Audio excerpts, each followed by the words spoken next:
Hello and welcome back to our analysis tutorial. We're picking up where we left off, sanity checking the results of the analysis run we completed in the last video. And so the first thing that you should do when you have a new data set is flip over to the event viewer and look at the fits we're getting. And right off the bat, you'll see that obviously this fit is wrong.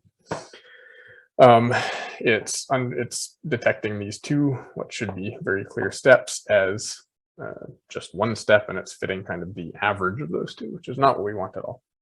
The reason for this is probably the sensitivity setting we used. Remember I said before that 1400 picoamps was my rough guess for the smallest significant step size, but as I examine this a little more closely, I'm realizing that this step is actually a bit smaller than that. And so we've set our sensitivity, we've made the algorithm insufficiently sensitive to detect these things. Lucky for us, it's actually very easy to go back and tweak the input settings to try to refine the fits. So our first gut instinct right off the bat, whoops, not sensitive enough. So we go back to the raw data settings, we go back to our event fitting settings, and we go to the sensitivity parameter. So let's reduce this. Instead of the 25 times the RMS noise that we're using for our sensitivity, we'll set that to 15, and we'll set the minimum step size to half of that once again. And because we're just going through to look at a very small data segment, you could, if you wanted to, go back to the IO settings, untick read whole file, and just say, let's look instead of that, let's look at the first, I don't know, 60 seconds of the data set. That way it's a little bit faster to go through our refinements. So save and run analysis. You can see this dialog again as it goes through. It's going to fit all of these again. And then we can go back to the event viewer and we try to plot event, and already this is much better. And we can just flip through a few events, make sure that they're all working, and so far so good. One thing you'll notice here is that some events just have an orange fit. Some events appear to have two, an orange and a green fit. And this is the difference between the statistical algorithm I told you about and the nonlinear fit algorithm. The statistical fits look like this, just have the orange stepwise fit. The nonlinear fit algorithm also has the green trace, which lays out the nonlinear fit function, whereas the orange shows the reconstructed step event that would have led to that through that algorithm. So you'll see that on a small subset of events. And so we flip through a few more of these and decide we're satisfied. Just for the sake of illustration, I'm going to go back through, I'm going to deliberately set some wrong values in the analysis setup, and I'm going to show you how it affects these fits. So for example, if we go back to event fitting settings and we say, well, let's ignore rise time. Let's assume everything's perfect, and we set minimum step separation to 0 with these settings.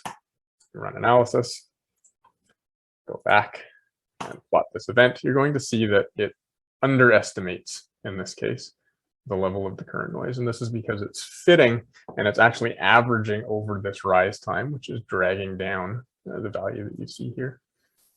And if we just plot through, you'll see that it's pretty consistently underestimating the mean current level. Here, it's very, very obvious that it's underestimating. And so this minimum step separation parameter is very important in order to not only ensure that you're not fitting a staircase to the rise time, but that you're accurately fitting the average of the current levels during the constant current states in between. If we make this way too sensitive, let's make this 3, 1.5, and we'll keep the step separation 0 for now. We can go back, plot event, and you'll see now that this is fitting a little, even here, a little staircase. Here it's fitting multiple states in the rise time, etc., which is pretty typical of what I would call overfitting, of making the algorithm too sensitive or insufficiently ignoring the rise times. But I like the fit settings we had before, 15, 7.5 with a minimum step separation of 10 microseconds. And because I'm satisfied with them for now, I'm going to go back and read the whole file. Run analysis, and off it goes. The very first time you start using QSUM, I strongly encourage you to explore, in particular, the event fitting parameters. Because this is a complicated process, because this is a very general tool that allows you to fit an enormous array of different event types, different molecule types, different hardware setups.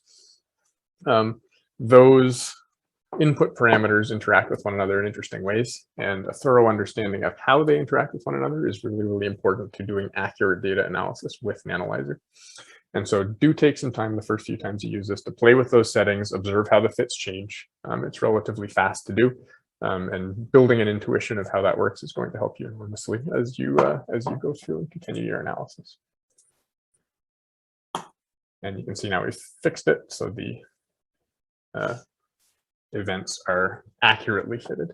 I'm going to pause here. We'll pick up next time visualizing the metadata and the actual levels that we fitted, as well as some post-processing tools that you'll hopefully find useful in your experiments.